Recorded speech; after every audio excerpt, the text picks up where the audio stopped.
Lights blazed through the windows of Jeremy Irwin's Kansas City, Missouri home as he pulled into the driveway at 3:45 a.m. on October 4th, 2011. It was a strange sight, considering the family's recent financial struggles and Jeremy's constant reminders to his girlfriend Deborah about keeping costs down. This video contains mature subject matters including graphic violence, death, and assault. This video is not intended for anyone under 18 years of age. As he entered the home, a cold dread washed over him. The unlocked door was an ominous welcome, and his mind raced with possibilities, none of them comforting. Jeremy noticed the oldest son asleep on the top bunk in his room and walked past baby Lisa's room. As he entered the primary bedroom, he found his younger son tucked in next to a brand new kitten, both fast asleep. He then woke Deborah to ask her what was going on. I would too. What's happening? Hell Why are all yeah. the lights on? Why Yeah. is the door unlocked? Although I probably would have checked on all the kids on the way to the primary bedroom. I know Jeff would have. Yeah. After being woken, Deborah decided to check on her almost 11-month-old daughter who should have been asleep in her crib. Upon entering the room, she discovered that Lisa was not there. Deborah and Jeremy frantically searched the house. Their precious daughter was gone. Jeremy, fueled by a growing panic, bolted outside to search the yard. Deborah, however, was terrified to search outside, later telling authorities, "I was afraid of what I might find." What did Deborah fear so much that she couldn't face? It's a weird thing to say. If it were my child, I don't care where I'm going, what I'm finding. I need my child. I know. It's a weird thing to say. Jeremy did not see the baby outside and went to the neighbor Samantha's house to inquire if the baby might be there. Unfortunately, Samantha did not have baby Lisa. At this point, the parents decided to call the police. Jeremy went to grab one of the 3 cell phones that they had, but they were all missing. Jeremy then used his work phone to call police. He noticed that a window to the computer room was open. Deborah admits noticing that it was open earlier in the day. She also stated that it wasn't unusual for them to have windows open. And so began the frantic search for the baby and questioning of the parents.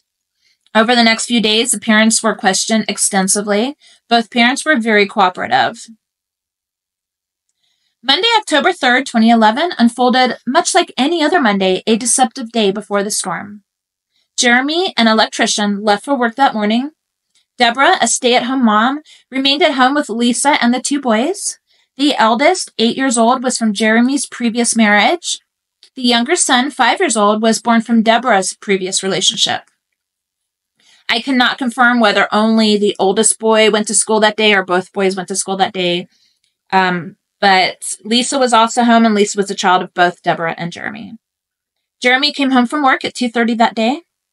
The neighbor, Samantha Brando, came over with her 4-year-old daughter that afternoon. During this time, Samantha did see baby Lisa in her crib at approximately 4:30 p.m. Deborah went to the store with her brother Philip at 4:30 p.m. and returned at about 5 p.m. They purchased baby food and a box of Franzia wine. There is a video showing Deborah and her brother shopping in the store that night. Soon after returning home, Deborah's brother left. Jeremy then left again for an extra shift that he picked up in order to make more money for the family. This shift was at a Starbucks that would be opening soon. It was very unusual for Jeremy to work in the evening. Some reports stated that this was the first time that he had worked at night. Samantha then left her daughter at Deborah's home while she went out and got her own alcohol. Deborah claims that she put her daughter Lisa to bed at 6:40 p.m. Lisa was wearing purple shorts and a t-shirt with kittens on them. Deborah also said that the baby was standing up in her crib when she walked out of the room. It was also reported that Lisa had a cold and a cough that evening. Lisa was almost 11 months old. She had blonde hair and blue eyes. She seemed to be a sweet baby and was smiling in almost all of the photos that I've seen. Her mother referred to her as pumpkin pie. And so I thought the clothing that she was put in for the night might be too little for a baby in Missouri in October. So I checked the weather. You can go back and check what kind of weather was happening in places in the past. That's a good idea. Yeah. So I checked that, and it had actually been pretty hot that day. And at 6 p.m. that night, the temperature was still 76 degrees. So shorts and a t-shirt would have been appropriate clothing for a child. That makes sense. At that time. I would have had my kids in the same clothes. And it wouldn't be surprising for windows to be open, especially if you were in what you would consider a safe town or a safe area. Having your windows open when it's, this type of temperature outside wouldn't be surprising to me. At 7 p.m., Deborah put a movie on in the living room, and the 3 older children stayed inside watching a movie. Deborah and Samantha then hung out outside. They had some adult beverages and smoked cigarettes, trying to release the stress of the day and have some laughs. At 7:30 p.m., Shane, a 17-year-old who was visiting his grandmother, he left her home to smoke a cigarette. Deborah and Samantha called him over. The 3 of them chatted for about an hour and a half, and then he left. It's like a weird thing to do. I know as an adult, I am incredibly uninterested in hanging out with teenagers. Yes. If I don't have to. I agree. I have a teenager. Yeah. And I really don't like to just, I like spending time with my daughter. However, when it's time for the kids to go to bed and I get to unwind and I'm in that moment of relaxation, calling over a 17, almost adult, but still 17-year-old, I'm not interested in what they have to say. Yeah. I don't find them attractive in any way. No. If I smoked cigarettes, I wouldn't be out smoking cigarettes with them. Not with it. To me, like a 17-year-old is a child. Even in our state, and it's not even legal for 17-year-olds to smoke cigarettes. Mm-hmm. I think 25 is still a child. Yeah. So, it's weird. That is weird for me. Yeah. So then, he hung out for an hour and a half with them, and then he left. Deborah was ready for bed at 10:30 that night. She said goodnight to Samantha and went inside. She told authorities that she checked on Lisa, who was fine, and went to bed with the 2 boys also sleeping in her bed. At 10:30 p.m. At 10:30.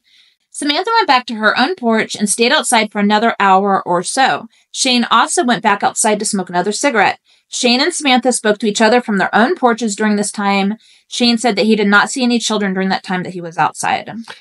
So Shane hung out with Samantha for hours, and Samantha being the neighbor who could see their backyard. If they could see her backyard, she could see their backyard. We'll put a picture up here so that you can see what Sydney's talking about. I know that for Deborah and Jeremy's backyard, there were quite a lot of trees back there. So there's a chance that Samantha and Shane did not see what was going on in the backyard during If someone was in the back of if someone was in the back of Deborah's house at the time, nobody would see them. No. So this is kind of an interesting just fact. The husband of the neighbor Samantha had moved out on October 3rd, just hours before Samantha and Deborah hung out on the patio that night. So they split up, and that was the day he moved out. And then she's so eager to invite a 17-year-old over to have cigarettes and hang out for hours instead of being broken up that her marriage just fell apart. I mean, that's speculation, of course. I'm here to speculate. We don't really know what was happening. She could have been crying the whole time. We don't know. There's just not that kind of information. And let's move forward. Do you guys know of a 17-year-old who would hang out with an adult who's crying the whole time? They would hightail it out of there. Probably not even my own kid. She would be like, "It's okay, Lala," and then she'd be like, "I gotta go. I'm tired. I'll see you tomorrow." So the following is unsubstantiated, but apparently there was a Facebook post prior to this event stating that Samantha and her husband were having a baby. However, there were never posts of the new child or any posts stating that a miscarriage had happened. And people obviously speculated that there was a miscarriage. I just thought this was interesting and wanted to include it in this. I mean, it could be why he moved out. I mean, I would imagine miscarriages how difficult a miscarriages could possibly, and probably does break up some couples. It's just difficult. I think there's even statistics. If there is, we'll find it. We'll plug it in. But there's information that talk about when a couple has a miscarriage, their likelihood of survival if they don't seek help. Numerous other information was obtained during this time involving other members of the community. Although the phones were taken, it was discovered that a 50-second call was made at 11:57 p.m. to Megan Wright, who lived pretty close to the Irwin home. Megan stated that she did not receive that call and she did not know Jeremy or Deborah. She was spending time with friends at the time of the phone call, and her cell phone had been left in the hands of Dane Greathouse. Dane was staying at Megan's home, but would soon be asked to leave due to having drug involvement.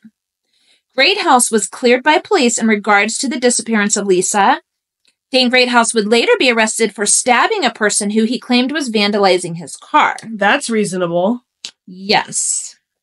Exactly. No, not really at all. Not at all. No. For those who don't know sarcasm, I was being sarcastic. Someone attempted to access the voicemail of one of the missing phones at 3:17 a.m. and the internet at 3:32 a.m. These attempts happened between 1/5 and 1/3 of a mile from the Irwin home. So if the person who had the phones also had baby Lisa, then they were very close to the home with Lisa near the time that the father Jeremy arrived home. Interesting. So I looked into cell tower triangulations because I needed to know back in 2011 how accurate would they be. So for those who don't understand cell tower triangulations, they could be more or less accurate based on the signal strength. One tower can only tell a general area of the phone and where it's located. 2 towers give a more definite location. However, 3 towers give the greatest accuracy of location. I actually have some photos that I can plug in to show examples of how they work. We do not know how many towers were used to track this phone. Okay. So we can't definitively say that it was accurate. Additionally, this kind of thing gets thrown out all the time in court. So even though, like, if they used 3 towers to triangulate this phone, it still could get thrown out because it's not 100%. And if they used less than 3 towers to triangulate it, then if the defense wanted to fight it hard enough, then it could be thrown out easily. It seems to me that it would have like a ring of accuracy. Like, we think it was here, but it was at least within this area.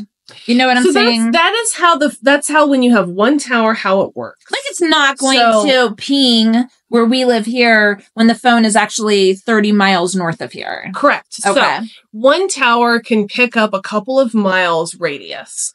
And so at the top of each tower, there are 3 antennas that face in different directions. And so whichever way the antenna is facing, if the phone is in that direction, that's how we get our signal and strength. If a building is blocking that one antenna, then we get less of a signal. So I kind of imagine it would be like a Venn diagram. Like, it is exactly so like that. If you have 2 towers here and their circles are here and it pings off both, it means it would be in this area right and there. then if you have that and then if there's that third, it's just going to be here. And so it gets small. And that's exactly what the photo shows, an example of 2 towers versus 3 towers. Okay. So depending on what they actually used to ping this phone, and I don't think that there is information out there on whether they used 1, 2, or 3 towers. I couldn't find anything like this. So we don't know. It could be very accurate or it could definitely be not accurate. Yeah. But the simple fact that it gets thrown out all the time in court, I would say that we can't substantiate that this, whoever did the phone call and the internet search, whoever did that when they did it, I mean, it could mean a matter of miles difference. Okay. Even though it says it should be about here, it could be a difference of 1.5 to 3 miles. Okay. And I think everything that happened that night with everything else I'm going to talk about was in a 3-mile radius. So the phones possibly could have still been within those 3 miles and pinged and just maybe have been a little inaccurate, showing right outside their home or something. And I think police would have done their due diligence when they see that the phone is pinging at this location, and then they add up all the other evidence with it, and they kind of look at how likely that is for them to be accurate with that triangulation. Okay. Well, the interesting thing is that 2 of the phones had been disconnected for non-payment. Apparently, Deborah's dad had loaned them his phone temporarily until the other phones got turned back on. Some people say that the phone call would have gone directly to Verizon since service was suspended. But then there would not have been a 50-second phone call to Megan if the phone service was suspended. So I think what's most likely is that the thief used the grandfather's phone to make the call, and that's how the call went through to Megan's phone for 50 seconds. That makes sense. Because when you say that it would have gone to Verizon, that when a phone is disconnected, it goes like ding, ding, ding. Right. You know, and then it links you up to whatever your carrier is. Yeah. And it automatically just calls your carrier in order to make the payment so you can get your phone set up again. Right. So that's right. It wouldn't, yes, you can call 911, but that's all you can do. Right. That's all you can do is 911. Yeah. And I read that when the police took Megan's phone, that the call history had been deleted, but that is not from an official source. So take that with a grain of salt. It may be true. It may not be true. I just can't say for sure. So Megan, remember, she's a woman who received the 50-second phone call, although she didn't have the phone in her possession at the time. She had an ex-boyfriend by the name of John Tanko, better known as Jersey. The two of them had an on and off again relationship. Tanko had previously served prison time for arson. Megan stated that they dated for approximately 5 months, and a few months into the relationship, he began to change. She said he was going back towards a more of a criminal mentality, jailhouse mentality, and just heading into a direction I had no interest in going. That sort of sentence actually sounds legit. I think so too. It doesn't sound just made up. I feel like the wording she chose is full heartfelt. And if she also kicked out this other guy with the crazy interesting name, Dane Greathouse, if she kicked him out for having drug involvement, it does sound like she maybe wasn't interested in anybody who had like any kind of criminal stuff going on. An upstanding citizen. So she could have just been caught in this mess. Yes. Well, also, this is also interesting. Megan's car had been set on fire the previous month, around the same time that the two of them had broken up. It's not so interesting as it is finger pointing. Yeah. I think Jersey might have had... Maybe, and it's not going to be the last time we hear about fire in this story. Tanko was seen in the neighborhood of the Irwin home on October 3rd, as he had been keeping an eye on one home for the owners. Tanko did odd jobs for some of the neighbors, was a transient, and he was also known to break into some of the homes, which I find like odd. It's like widely known that he steals from people's homes, but I'm going to hire you to come do these things so you can steal from me too. I just have to say that I hate the phrase transient because nomad sounds much nicer to me. Transient sounds like you don't live anywhere in order to break laws. Versus nomad is I just don't want to live anywhere. Yeah, but I think that those two words really have different meaning to people. Like for me, they do. They mean just what you just said. They're not interchangeable. But I feel like a homeless person can be a nomad or a transient. You don't have to be a transient to break laws. I mean, you know what I mean? It's if you take something that I want to do is take 5 months off of my life to go hike the Pacific Crest Trail. Am I going to be a transient or a nomad while I do that? Yeah. I won't be in a home. Well, yeah, exactly. I mean, and it would be me being more nomadic and I'm not going to be transient while I hike this thing. Yeah. So what are your thoughts on transient versus nomad? I'm just interested because, when we word things, it paints a certain picture. Yes. And when we call him a transient, if he's not guilty, and who knows, right, at this point, but when we say transient, it automatically thinks, oh, he's a bad guy. He's a homeless lawbreaker. You're right. I agree with you. Well, so back to Tanko, Jersey. It's been said that he would steal items from these homes in order to sell them to purchase drugs. Lawbreaker. He lived in a halfway house at the time of Lisa's disappearance. Tanko was cleared by police and is not currently a suspect. So in order to be cleared, what they would do is check your alibi. Yeah. And so if he was doing something else in the moment of, and he had eyewitnesses, and of course, when it comes to people who break laws repeatedly, a lot of times those who alibi them aren't necessarily capable of being trusted. Yeah. Yet if there's nothing to deny that, then they have to go with it. If they can't say, oh, you're lying to us about it, then they have to believe that the alibi is true. But I think we all know there have been times when police did not verify someone's alibi, and that had detrimental effects because people will lie. And a lot of people do think Tanko was involved in the disappearance of baby Lisa.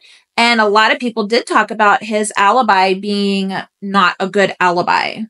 So I don't have anything official really to talk about his alibi, so I'm just not covering it. But I would like to see if Tanko and the neighbor Samantha, if they had been in some form of a cahoots, because if we had a miscarried woman here and she just happens to be this beautiful, smiley 11-month-old baby, it's reasonable to think that maybe she had a hand in this. I don't like to point fingers. It's just conjecture. We're just having a conversation. But I also do like to point fingers because I can't help it. So even though I don't want to say that she was definitely like involved in any of this because we need evidence, right?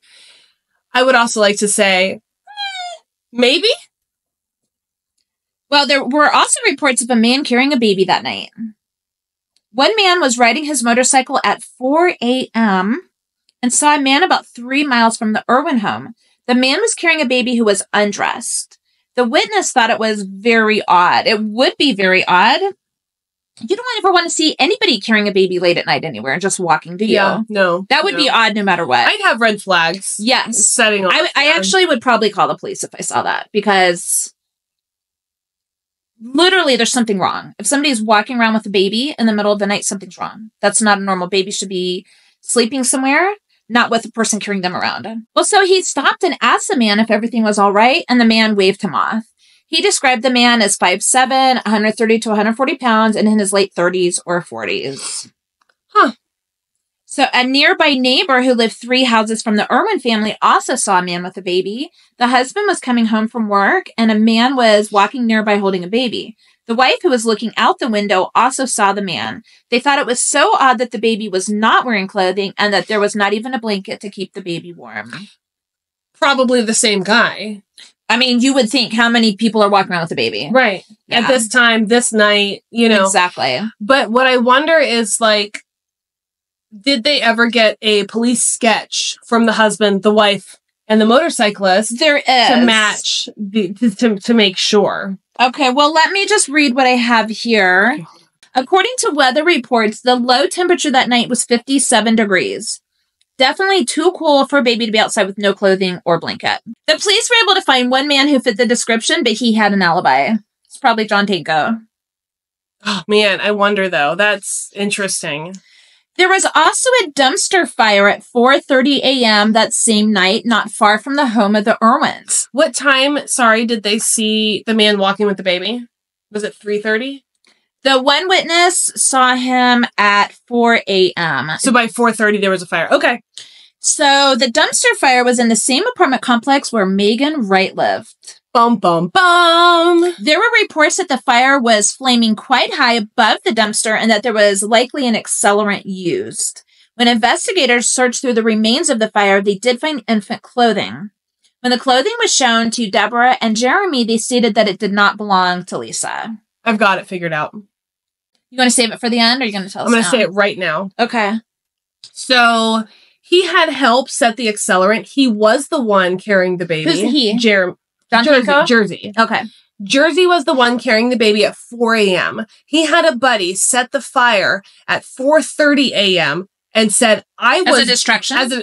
As an alibi, saying, I was here setting this fire. Oh. But it wasn't him setting the fire. It was a buddy setting the fire so he could be alibied while he took the baby elsewhere. Yeah, he was like, I obviously wasn't taking this baby because I was over here setting a fire. Because I'm a psycho who sets fires. Yeah, exactly. And I was clearly doing it at 4:30. How could I be here and there in a 30-minute time with no baby? Well, as far as I know, they never charged anybody with the crime of this small arson. I mean, I just couldn't find any information about it. Jeremy and Deborah gave several media interviews. During these interviews, Deborah stated that she drank between 5 and 10 glasses of wine the night of October 3rd. She would also admit to taking her anti-anxiety medication the morning of October 3rd. Deborah admitted that she may have blacked out that evening and that she actually does not remember checking on baby Lisa at 10:30. I personally think that she probably assumed that she checked on her baby. You know, we all go through these habits, things that we always do. It's like, I wake up and I floss my teeth. You can ask me any day, did you floss your teeth that day? I can say, yeah. I woke up and flossed my teeth because that's what I do every single day without fail. So maybe she was like, yeah, I checked on my baby before I went to bed because it's what I always do. But now she's saying, I don't remember doing that. And she doesn't know if she actually, I don't think she knows if she checked on her baby at 10:30 that night or not. If she did, she just doesn't remember. So I wanted to look up how anxiety meds and alcohol work together. And like, why aren't they supposed to be taken together? Anyone who's had anxiety medication or really any prescription medication, it says do not take with alcohol. And so I wanted to look specifically why anxiety medication is not supposed to be taken with alcohol. And I found that without knowing which specific anxiety medication she was taking, we can't know the specific side effects of combining her medication with alcohol. However, some of the effects would be, or could be, a person may feel more depressed or anxious. Drinking can counteract the benefits of your antidepressant medication, making your symptoms more difficult to treat. And alcohol may seem to improve the mood in the short term, but its overall effect increases symptoms of depression and anxiety. And your thinking and alertness may be impaired. So the combination of antidepressants and alcohol will affect your judgment, coordination, motor skills, and reaction time more than just alcohol alone. And she's saying she had 5 to 10 glasses. Right. So, I mean, to think that even if you had 2 glasses and your judgment and coordination and motor skills are all affected, now you're having 5 to 10 glasses. Yeah. So it's I mean, way more affected here. For, I would say the average person, 5 to 10 alcoholic beverages would be too much. Yeah. And I mean, I know that I personally cannot have 5. If I had 5 alcoholic beverages, I don't remember how I got tucked in. Let alone 10. Forget, I wouldn't make it to 10. There's I don't think I could conceive that. So, I mean, responsibility wise, I have 5 children.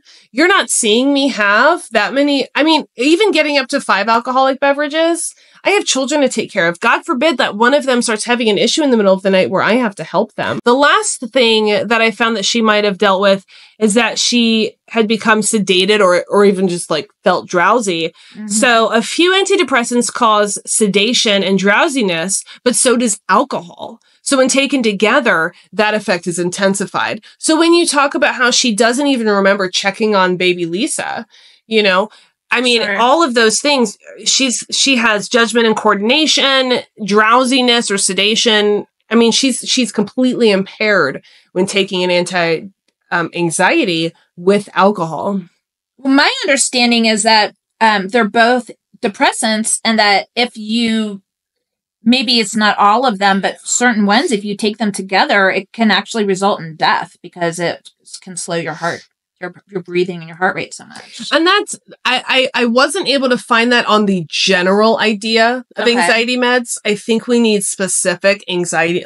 If we could figure out what she was taking for anti-anxiety. I did read what it was, but I wasn't able to verify it. Okay. So we shouldn't add that if it was, that would just be. But yeah, if we did have, I like to stay away from too many of the rumors, especially something. I agree. As important as a medication. Right, exactly. Yeah. So until we have actual real knowledge where it says this is what she was, a police report of this is what was found in her system or something to that effect, we can't really say if that one would have been associated with possible death. But I would assume that a lot of them have that. I mean, when you're talking about an antidepressant, which is what anti-anxiety medications are, and you take it with an alcohol, that is why we have so many, such a high suicide rate. People who take antidepressants, they end up drinking too much, and then they commit suicide. And this isn't always like an accidental suicide. Kind of, yeah. So I mean, I imagine that anti-anxiety medications can vary greatly. I actually was prescribed an anti-anxiety medication. This was more than 25 years ago now, so I'm just aging myself a little bit, but it was the kind where if I started, I was having panic attacks at the time. So if it happened, I would take one and within 10 minutes, my panic attack would subside. But it was very seems very efficient and possibly not on the market anymore. It was, I mean, this medication, I did have an alcoholic beverage with it at one point, and I was like, that is not something I can do because it wasn't just taking an anti-anxiety medication and having a drink. It was the combination of them 10 times the effects. And the problem is, I mean, this is completely this is not even to do with it anymore. Addicts with antidepressants and medication can up the emotions that they feel, or the lack of emotions they feel when they take this medicine with alcohol, because it is such a high. You are woozy, you are completely out of it, making decisions you wouldn't normally make. So I mean, yeah, people need to be very careful when mixing their anti-anxiety medications with alcohol, because I mean the downfall is ginormous. I mean, it's a small slope, and then you've slipped all the way down. Right. So, but okay. So I looked into the National Institute of Health, and there's strong evidence that suggests that regular binge drinking can damage the frontal cortex and areas of the brain that involve executive functioning and decision making. And so when it comes to 5 to 10 alcoholic beverages, and we don't know if she was a regular binge, if this was all the time. We do know. And I actually didn't write it in the script, but I did watch several interviews with her, and she did say, in one interview, they asked her, was it normal for her to drink 5 to 10 drinks at a time? And she said, yes. And they asked her if it was an everyday thing, and she said, absolutely not. And when they said how many times a week, and she said, I believe that she said 3 to 4. So 3 to 4 nights a week, she's having 5 to 10 drinks. That's very helpful, actually. So thank you for that. Mm-hmm. According to the National Institute of Alcohol Abuse, they say it's considered heavy drinking when a woman, and they do go between men and women, but since we're talking about a woman, I only have these stats. When a woman drinks more than 4 drinks a day or more than 8 in a week. Okay. So then it is considered heavy drinking. So for her to say that she's drinking 3 to 4 times a week, 5 to 10 glasses. I mean, I seriously doubt there's any woman out there who maybe has 1 glass of wine with dinner every night who would ever think that she was a heavy drinker. I do agree. But when we're looking at 5 to 10 alcoholic beverages, 3 to 4, we're looking anywhere between 15 and 30 or more glasses of wine. 5 glasses of wine is a bottle. So if you're drinking 5 to 10 in one night, that's I was going to say 4 glasses. 10. Well, officially a bottle is 26 ounces of wine. True. And an official 4-ounce glasses. Well, official pour was 5 ounces, and I think now it's coming down to like 4 ounces, which is 4 ounces stupid. Now. Boo. Yeah. But I like the European pour of 8. That's about right for me. Except like in England, I think they have units of wine, and instead of a glass of wine, they have units. So a glass might be 3 or 4 units, and you're only supposed to have like. If you were British, it looks even worse than if you're American. Oh, really? Their units are smaller than ours, so it just looks really bad. But anyway, I look bad right now. If you're drinking 10 glasses of wine in a day, that's 2 bottles, and then you multiply that by, let's say, 4 times a week, that's 8 bottles of wine in a week. Oh, my God. She's buying boxed wine at this point. They are broke. Yes. And she's drinking 5 to 10, and 3 to 4 times a week. It's going to have a lower alcohol amount because it's a boxed wine. It's a cheap wine. Let's be real. Boxed wine is cheap wine. It's probably going to have less alcohol, I would guess, than, let's say, a good bottle of wine. And I think it was white wine. White wine has less alcohol generally than red wine. You could look up, it's Franzia. You could probably look up Franzia white wine. Oh, it was Franzia? Yeah, but I don't know what. Maybe just Franzia white. Okay, their red is 13.5. That's typical for a red. Now, my whites are 13.5. What? Are you serious? Mm-hmm. That's high, I think, for a white. Really? I refuse to buy anything under 12. The Franzia white is 9%. Okay, well, that's higher than... I guess I thought it would be, like, closer to beer, like the amount in a lower alcohol beer, but... Sure. Let's just talk. Let's freaking do it. You know what's going to happen. Let's just talk about what we think about a mom home with 3 young kids, especially one who's an infant, and her drinking this amount. As the sole caretaker specifically of 11-month-old baby. It's incredibly irresponsible. For me to have wine, I wait for my husband to come home because I'm a stay-at-home parent. I just graduated. I'll be going back to school next year, and I'm taking a year off to be with the kids, to give them mom time. And so I am surrounded by 5 children. It is a lot of work. You deserve that glass of wine. And I make sure to wait, because that first glass, I a lot of times am very stressed out, because it's by the time he's coming home from work, it is dinner time, it is bedtime, and then it is me time. And traditionally, I am immediately going into schoolwork, writing papers, getting things accomplished. You know, I need to be top of my game, but now I don't have that. And now we are working on this podcast. So when it comes to me drinking wine, I make sure that he is in the house, and wherever we're at with the kids, I give him the update, and then I pour that glass of wine and I take a deep breath. I also don't want my husband to come home and I am stressed out and yelling at him, "Oh my God, these kids are driving me crazy. I need to go." So instead of doing that, I say hello. I say, "This is what's going on." I pour myself a glass of wine, and I don't unload to him. I wait a few minutes, and then I calm down a little bit while he takes the reins of all the children. But she didn't have that option. But not on this night. Normally, exactly. Normally, her husband was home. So okay, maybe she's used to being able to have this wine, and it's an okay situation. Sure, but tonight he's not there, right? And so she thinks, it'll be fine. I'm used to this. Sure. And maybe she's not. He was also expected to come home at 10:30 that night, but it ended up going late. But as an electrician, that's strange. You would think that since I feel like electricians make their own hours. I don't really know how this, I don't know if they're contractors or how this works, but you know, I remember a time when you were just a wee lass, just this young girl, and at midnight you had been sick, and at midnight your fever. Christmas. It was Christmas Eve turning into Christmas, and your fever skyrocketed. What would have happened that night if I had 5 to 10 drinks? I would have died, actually. You probably would have died. I would have died. Because your fever was like 105.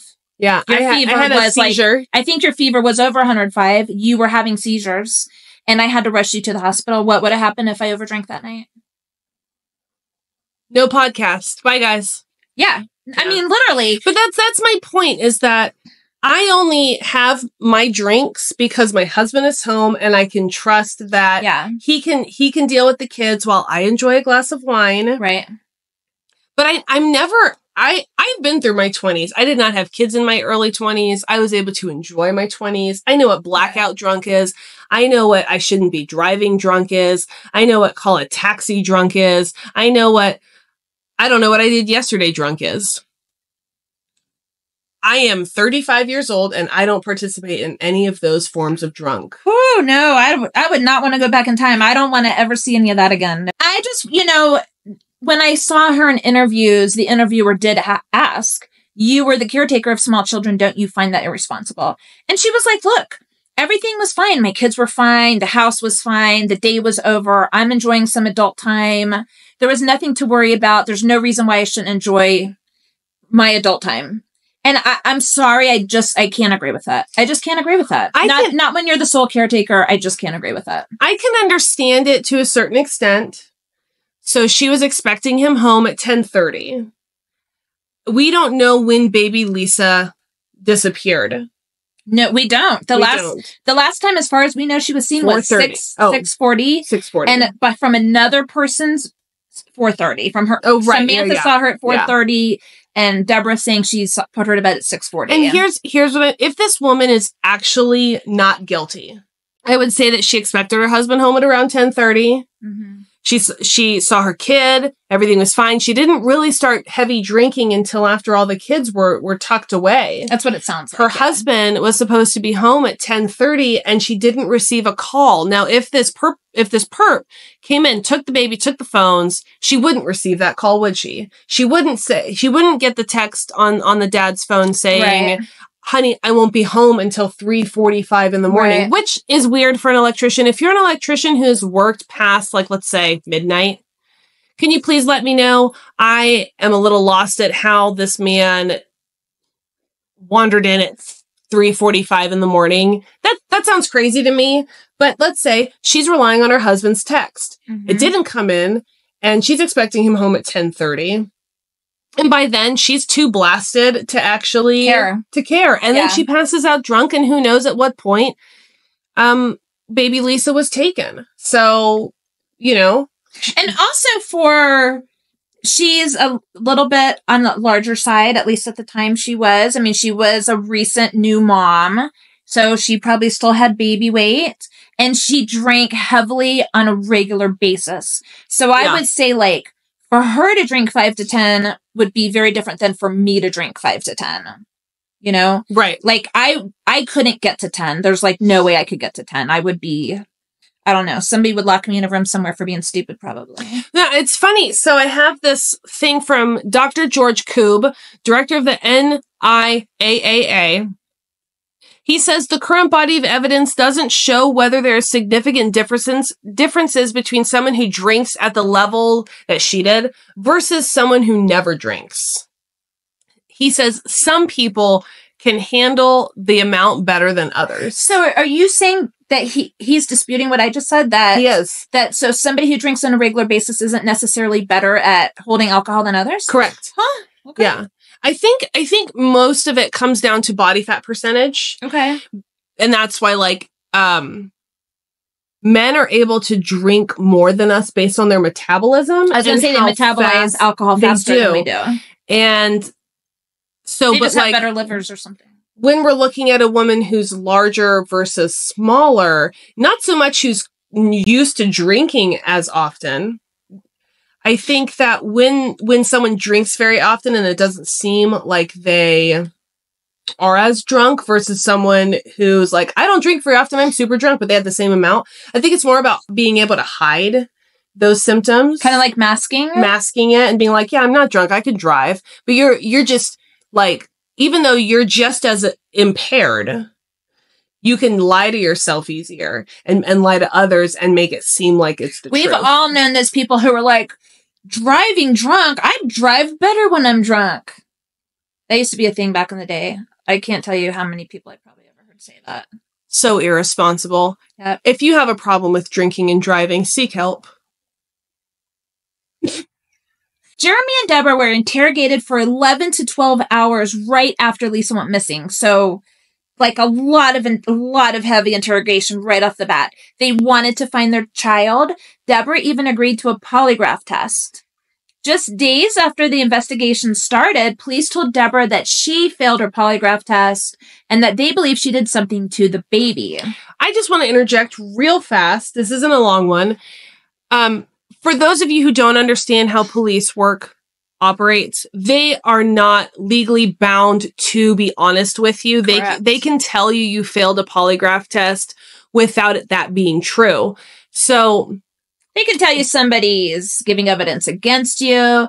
They can tell you that your fingerprints were found somewhere when they weren't. They can give you a whole slew of lies to get you to confess to something that maybe you didn't do. So they are not legally bound in any way to be honest with you. Now, I'm not saying purposely be like, I'm not saying that you should purposely lie to cops too. Because that's awful, illegal. And you should not. And it's illegal. However, they are allowed to lie to you. So if someone says that you failed a polygraph, you should request a second polygraph. Well, within days of the initial police interrogation, the police chief made a statement claiming that Deborah and Jeremy were no longer cooperating. The Irwin stated that they were just exhausted and fully intended to continue to cooperate. So I can imagine if they were like heavy duty being interrogated day 1, and then again, day 2, and then again, day 3. And your tiny baby was missing, you might need a damn break for a second. Like, literally. I would definitely seem as the type of person to not be cooperating after a certain point because I need a break. I need rest. I need to hold the kids that I still have. And especially when you've said everything that you can possibly say multiple times to multiple people, you're going to be like, okay, now you are focusing too much on me when I know that I had nothing to do with it. I need you to put your time into other people and find out what's actually happening. If you're not guilty, you're definitely going to feel that way. And a big mistake a lot of people make who are innocent, they feel that because they're innocent, they should just simply cooperate with the cops and move forward.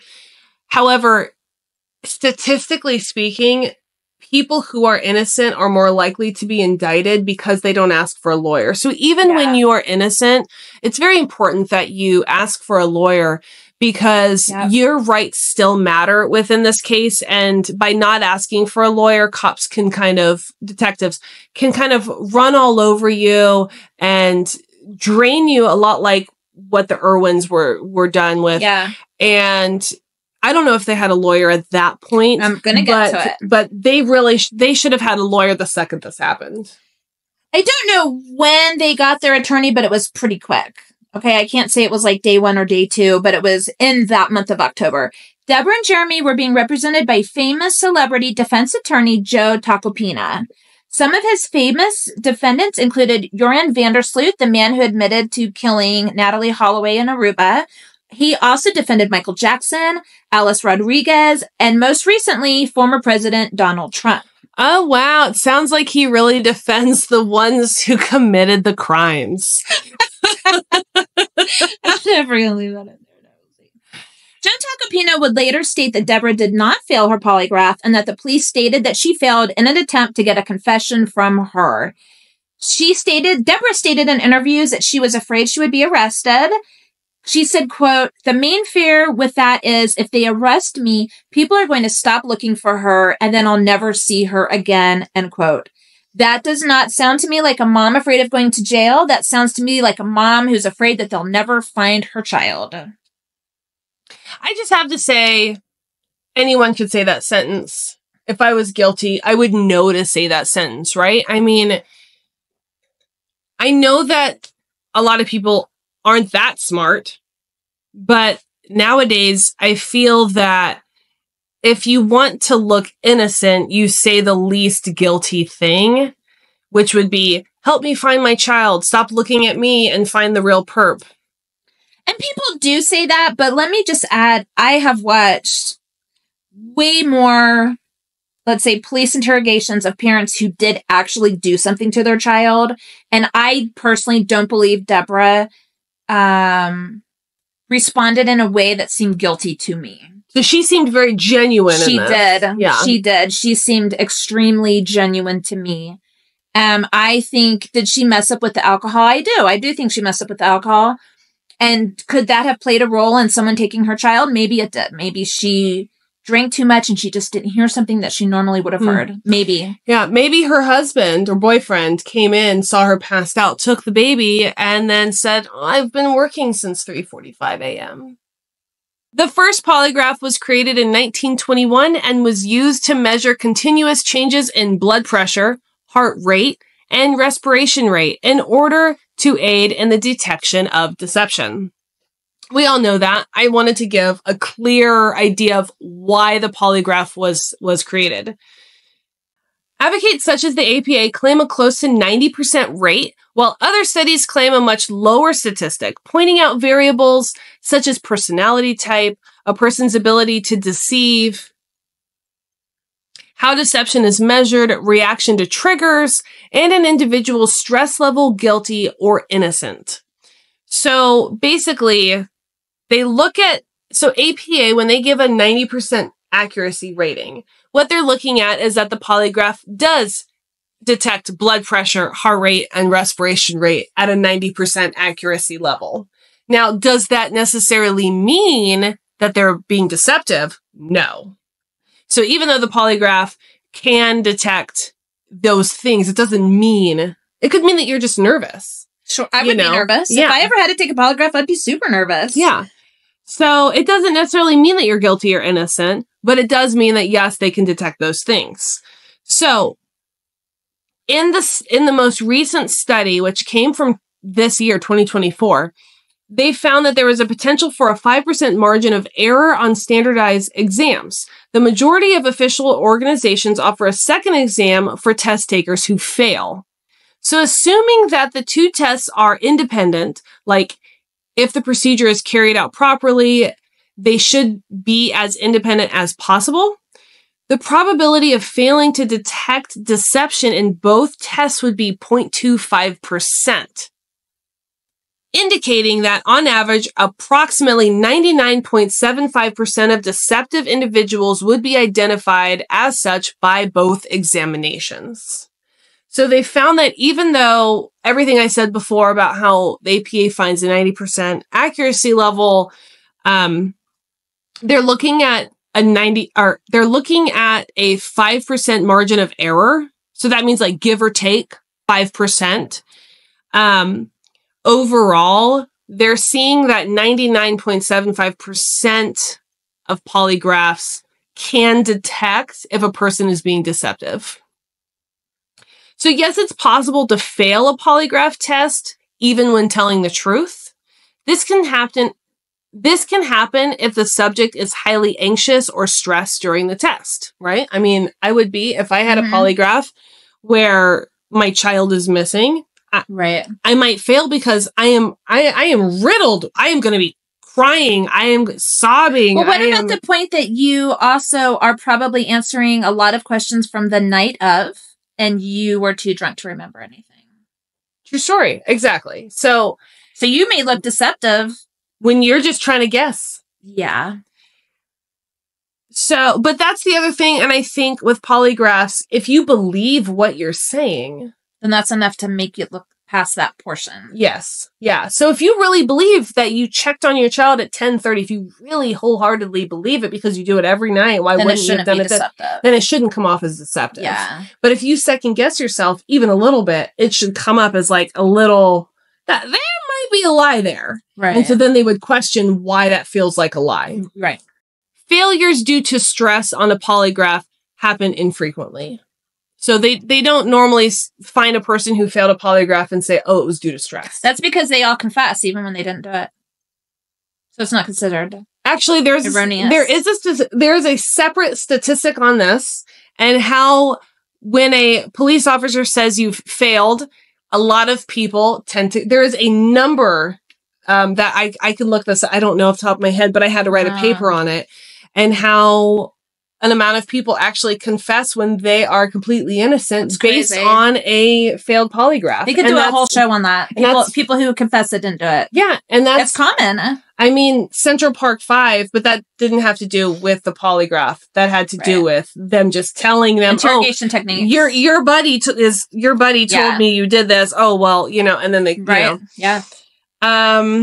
Okay. Further, according to the American Psychological Association, according to the American Psychological Association, there's no evidence that a pattern of physical responses can completely confirm that someone is being deceptive.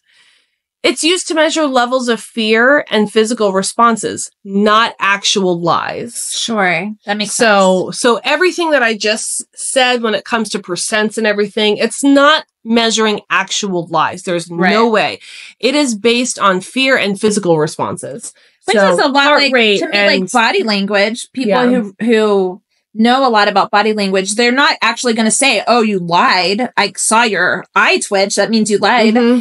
Yeah. It's only a matter of adding a multitude of body responses to a certain topic. Correct. That somebody could be like, there's something going on here. We don't know what it is, but something, when we talked about this subject, this person responded in all these different ways. And like, even as parents, if you've ever looked at your child's significant other and you dead stare them in the eye and you ask them a serious question, what are your goals with my child? And you wait to see if they get nervous, and you're trying to be a human lie detector. And, we all do it. We all try as at least parents, or like when you're questioning your significant other for whatever reason, we all try to be human lie detectors, and that's what we're looking for. And so this test simply measures in a more accurate response, heart rate and blood pressure and so forth. So great. That's a lot of great information. Thank you. Personally, I would not be admitting to a polygraph. I mean, unless my attorney definitely said it was in my personal best interest. Even if you are innocent. Even if I was innocent. It is statistically not recommended to allow yourself to have a polygraph. Yeah. Because you can simply show up as a liar when you're not. But I think if you're a parent of a missing child and you believe that polygraph could help the police move on away from you, that you might take it because you want the police to stop looking at me because I didn't do it. Move on to these other people. So I'm going to take this polygraph. You're going to see that I didn't do it. And then you can move on. And then if they don't believe you still. Yeah.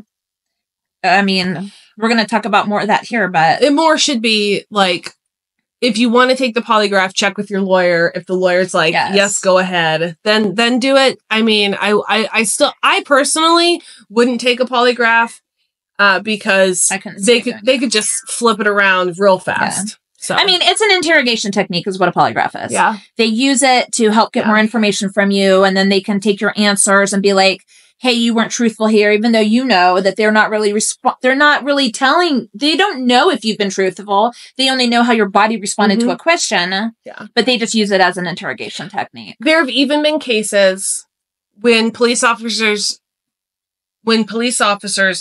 don't even plug in the polygraph and they give a fake polygraph test and the person answered whatever and they're like, you failed. And then there's no record of the polygraph because they didn't really take one and they just wanted to like see the person admit the crime.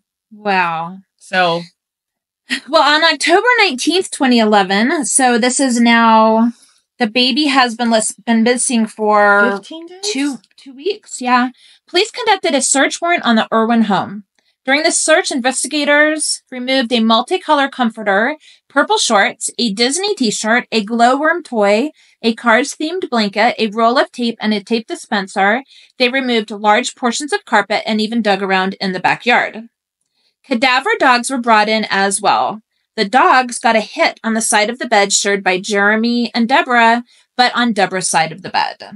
Okay, interesting. They got a hit. Okay. So I looked into cadaver dogs. I wanted to know how they work. I wanted to know how long would a dead body, how long would a person need to be there before they could scent them? Yeah. And here's what I found. So cadaver dogs are specifically trained to use their sense of smell to locate human remains and alert people to them. That's all of our general idea of what they're for. Because these dogs can detect scent that is buried or even underwater. Wow. They are often deployed with their handlers alongside law enforcement during searches for missing people. So that is roughly like what we all know of cadaver dogs. Yeah. The dogs are able to pick up a scent within minutes of death or even years later. Wow. In some studies, they have found a 25-year-old skeletonized remain buried in an area of 300 by 150 feet. Wow. So I think that's kind of like sensitive. It is, right? And for that to be the knowledge, I think that's kind of like the max that they have found they've been able to do so far, because I haven't seen anything beyond that. In general, it's been estimated that cadaver dogs are accurate 95% of the time. Wow. And they signal their handler or lead them to the human remains. Okay. A really interesting fact for cadaver dogs. In their nose, there are more than 100 million receptors, which is significantly more than the 6 million receptors found in human noses. So where we have 6 million receptors, they have 100 million receptors. That is why they are used for this job. The region of their brain responsible for smell is almost 40 times larger than the same region responsible for smell in the human brain. Wow. So they are, evolutionarily speaking, they are way more ready to smell what's been cooked, what's been dead, what's been left behind than we are. Yeah. So they were basically created for this purpose. Wow. Is what it seems like.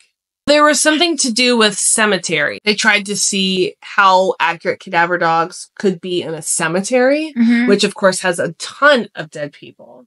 And so it seems that within this test of a cemetery, there were 6 false alerts, 22 no alerts, which had revealed significant problems in detection. Okay. But I mean, you're throwing a dog into an area with hundreds of dead bodies. Yeah. That's got to be pretty tough versus a field with one dead body. Somewhere in this field, there's a dead person and they have their scent and they're matching the scent. So, of course, when you're looking at the variables, you know, if you're able to smell a dead body and there's only one dead body in a large area, you're going to find that you're capable. You're going to find that dead body. Yeah. Versus hundreds of dead bodies and you matching up the scent properly, you're going to have more chances to be inaccurate. Well, some people said that dogs could give false alerts. That there were other things that could alert a dog, like a dirty diaper, I think was one of the ones that I read. So I had read that there were other things that a dog would give a false alert to. And then I also read that some people were saying that it takes actually quite a while before the dog can smell, like the body would have to be deceased for a period of time, but you're now saying minutes. Yeah. My information was off of a government website. Okay. So I'm not sure where they found that information, but I try to use the most up-to-date information. I also read that this house was quite a bit old and it's possible other people had died there in the past. And so apparently the police did not give a lot of credit to these alerts from the dogs. Well, remind me again what they took from the house. They took a multicolor comforter. Smelling like the daughter. Purple shorts. Daughter. A Disney t-shirt. Daughter. A glowworm toy. Maybe some saliva. A Cars-themed blanket. Daughter. A roll of tape. Interesting. I really was curious about this roll of tape and the tape dispenser. Like, if they didn't find her, if they had found, let's say there was a different investigation and they find a person, a deceased person, and they've got duct tape. Let's talk about Kaylee Anthony. Kaylee Anthony did have duct tape on her. So I could imagine that if they found a roll of duct tape at the Anthony home, they would have taken that. That would make sense because they can actually match up the edges where it's torn. Yeah. But if there was no tape in this case, I just can't figure out why they would take the tape or the tape dispenser. So when police are conducting a search warrant and they believe the child is dead, they will have a different set of protocol. One of the protocol would be that they bring in a blue light so they can look for scary DNA like blood splatter or maybe saliva DNA on the inside of some tape. And if they had any indication that there was this child's DNA around or on this tape dispenser or tape, that's horrifying. They would have taken it. Wow. And especially with them finding that the dog said, hey, her side of the bed. But I mean, my children have thrown up in so many places of my house. Yeah. And not only that, they are now, a couple of them are potty training, and I have had poop in random places of the house. Now, blood? No. My kids are not bleeders. My brother was a bleeder. He bled constantly. And that was nosebleeds. Yeah. My children don't have that issue. Aside from like the occasional dry nosebleed, and then you'll find tissues in the toilet or in the trash, but you're not going to find weird DNA in any other place. For example, tape and tape dispensers. Yeah. My children are not going to have their saliva all over that. They're not going to have blood all over that. So if there was any form of DNA, and that would be simple to check with a blue light. Right. They just shine it if there looks, and they're going to grab it. If it looks like DNA of some kind, they're going to grab it and they're going to test it later on. Yeah. So, but if they did do that and it came up unsubstantiated, then that's why these parents never became people of interest. Well, during that time period, the two boys were supposed to go into the station for an interview and a DNA sample. The parents ended up canceling the appointment the night before it was scheduled. The boys did finally go to the interview during November. The only point of interest is that one boy reported hearing a tapping sound the night Lisa disappeared. And I don't really know how much you could like credit you can give to that. So we're talking about a month later. We have a 5 or 8 year old boy. A month later is going to tell police, "Oh, I remember that night I heard a tapping sound." And a tapping sound really doesn't mean much. Yeah. I mean, unfortunately, I'm a big advocate for children and their reports during crimes, because I think that people overlook what a child feels, says, hears, etc. But I think we should put more stock into that and try to figure out what they mean when they say what, because they don't have the articulacy that we do. They is that a word? Articulacy? I think you just made that. Ability to articulate. Yeah, articulacy. They don't have the ability to articulate like we do, the adults. Right. However, they do their best. It's not like the majority of them are liars, even though adults would like to think that they just want attention. That's actually not the case. No, I don't think that most kids are liars. Most kids actually want to help. Yeah. So if they think they heard a tapping, either they're just misremembering, or they did hear a tapping and they thought, hey, I should probably say something. Yeah. You know? Well, during a search of an abandoned home in the area, a backpack was found with baby wipes and dirty diapers. Soiled diapers were also found in the woods. Police stated that it isn't unusual to find dirty diapers in places. That was like their statement. I mean, that's true. Yeah. I used to walk in the woods as a child behind our house in Florida, and I remember seeing wadded up diapers in places. And you were like, what are they doing there? I didn't understand it. I don't I mean, I've personally never changed a child's diaper in the woods. Just on a hike. Randomly in the woods. Right. On a hike or camping shore. Yeah. But you pack it in, you pack it out. Exactly. You don't leave it behind. In November of 2011, so a month after Lisa's disappearance, a fraudulent charge was made to a credit card of Jeremy Irwin's. The charge was for $69.04 to a British website that advertised name-changing services. There were 2 other fraudulent charges, but the bank prevented them from going through. The website was proven to exist at the time, but no other information is available as far as who committed the fraudulent charge. I call bullshit. Isn't that crazy? We have IP addresses. We've always had IP addresses. There's always been I mean, if I'm wrong, I did not look this up, but I am like 90-something% sure that IP addresses have always existed. And so even in 2011, whoever searched this British website should have an IP address associated. And that would at least lead to some idea of who committed those charges. Yeah. In 2013, a child was found who looked a lot like baby Lisa. DNA proved that it was not her, though. This child was sold to another couple by her mother because her mother could not afford to care for her. This was in Europe somewhere. I just want to put in real quick. I find that amazing. We have, in a lot of places, when a woman gets pregnant, we are not able to decide for abortion. We are not able to decide for adoption. And sometimes we want the baby. And I have 5 kids. I have never considered adoption. You want all the babies. I want all the babies. So, but I understand that sometimes things get really hard and you think, I'm not cut out for this. I have a really good system between my mother, my father, and my husband. But if I didn't have them, like many women actually don't. Sure, yeah. You know, I might think, especially the good husband part.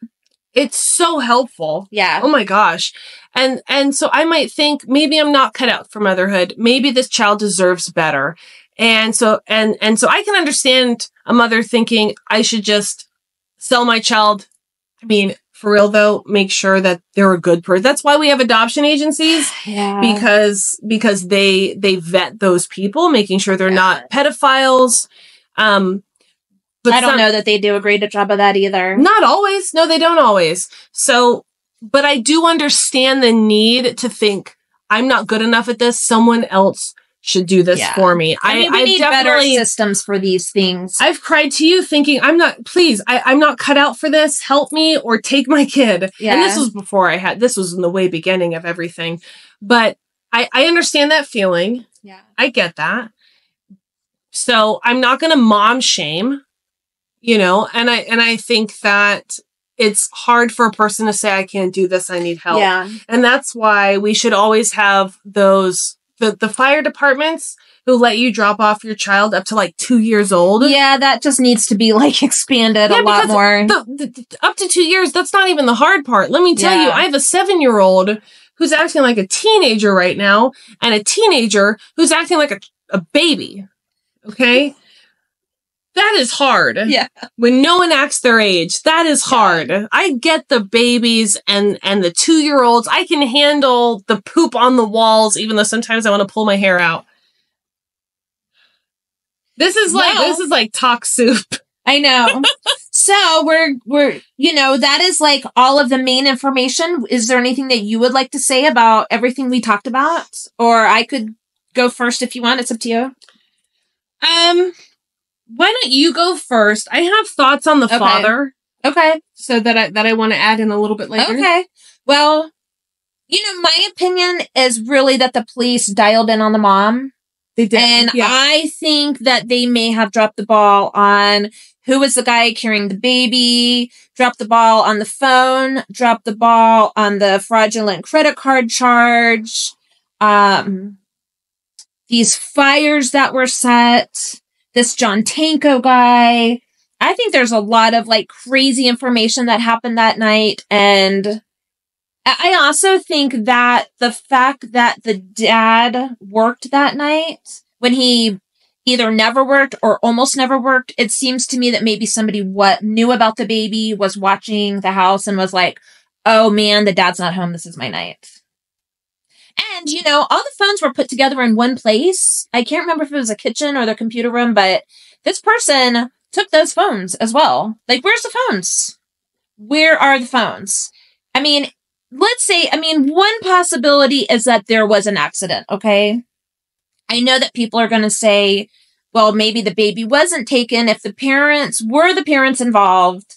And I would just say from watching all the interviews with Deborah, I think she genuinely was heartbroken over her daughter being missing. And if the parents had anything to do with it, it would have been an accident situation. Maybe I drank too much and my daughter has a cold and I gave her too much medicine. Or I drank too much and I slept with my baby in my bed and then something happened and that's why they got a hit on the carpet. So, I feel like if the parents were involved, then it was more of an accident situation. As far as everything I saw, they loved their kids, and there's no evidence whatsoever that they weren't good parents, with the exception of Deborah's possible like drinking too much that night. But I think that the police really dropped the ball here. Is like my main issue. Yeah, I think the police could have done better. I think there's a lot of things that they didn't look into far enough.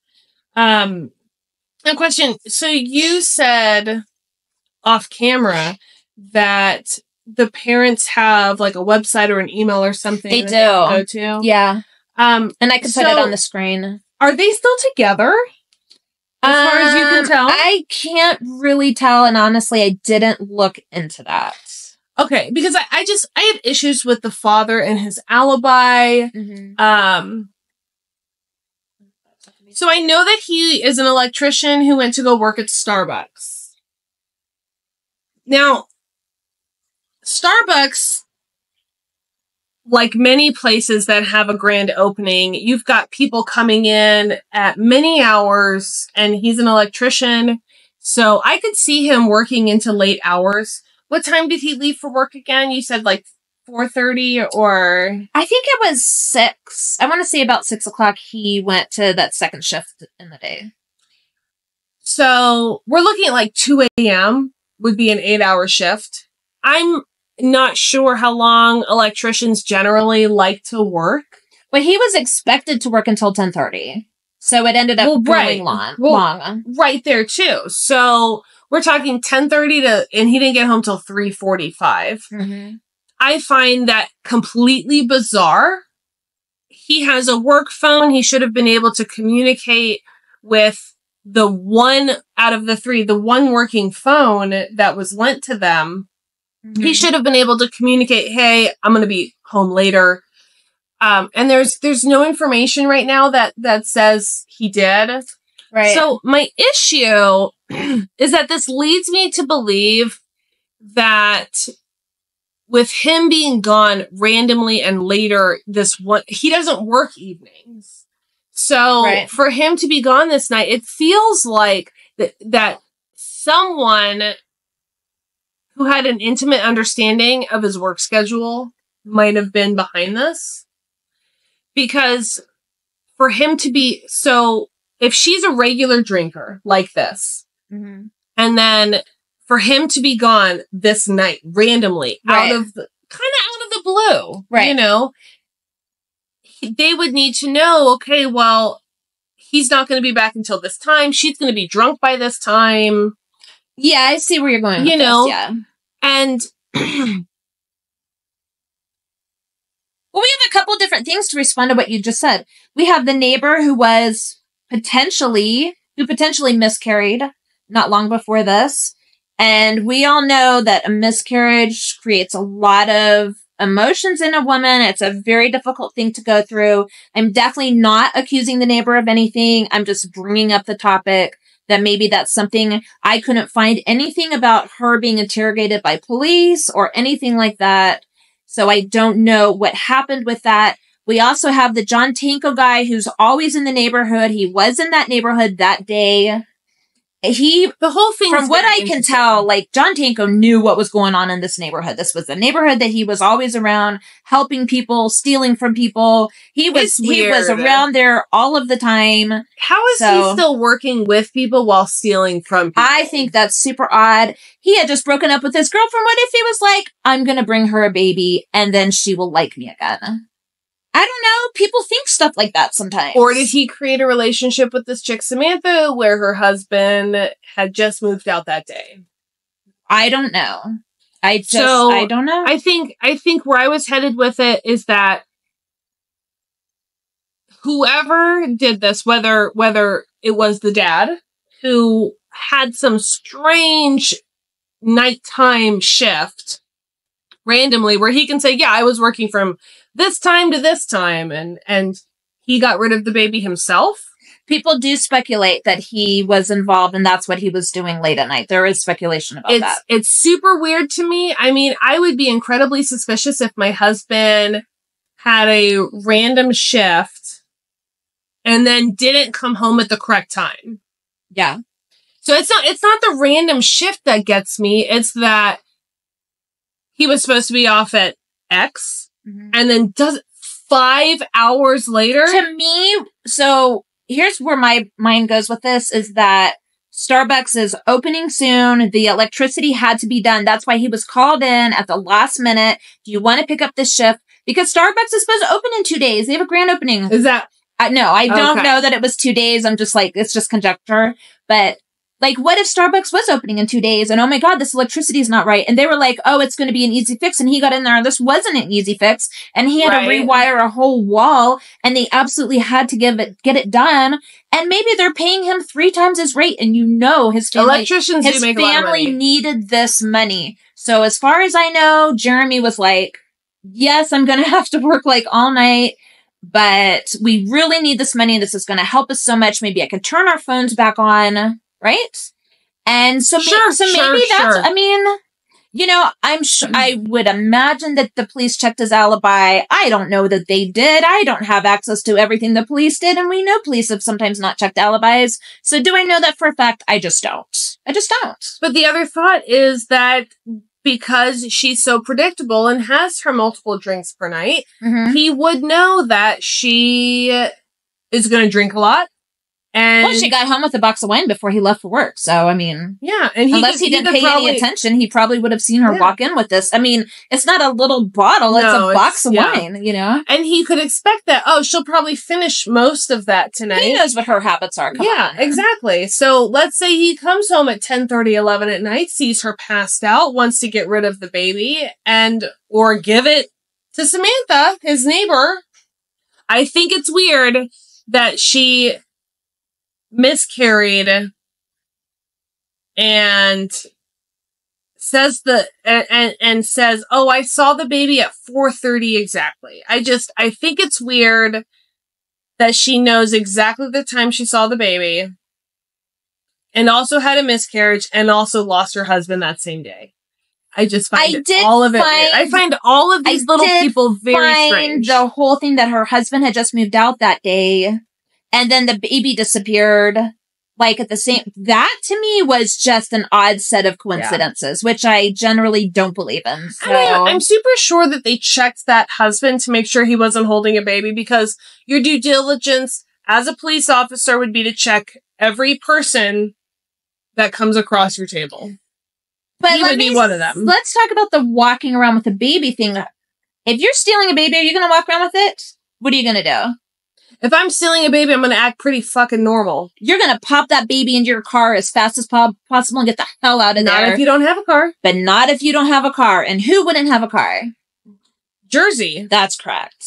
So that's who wouldn't have a car. And that's my other thought is, so Samantha is extremely, the neighbor, is extremely friendly with this 17-year-old boy, giving her an alibi to being at the house the entire time, that the baby is being taken while the mom not the sleeps. Entire time. She went back to her house at 10:30, and the mom went to approximately an hour, supposedly hour and a half.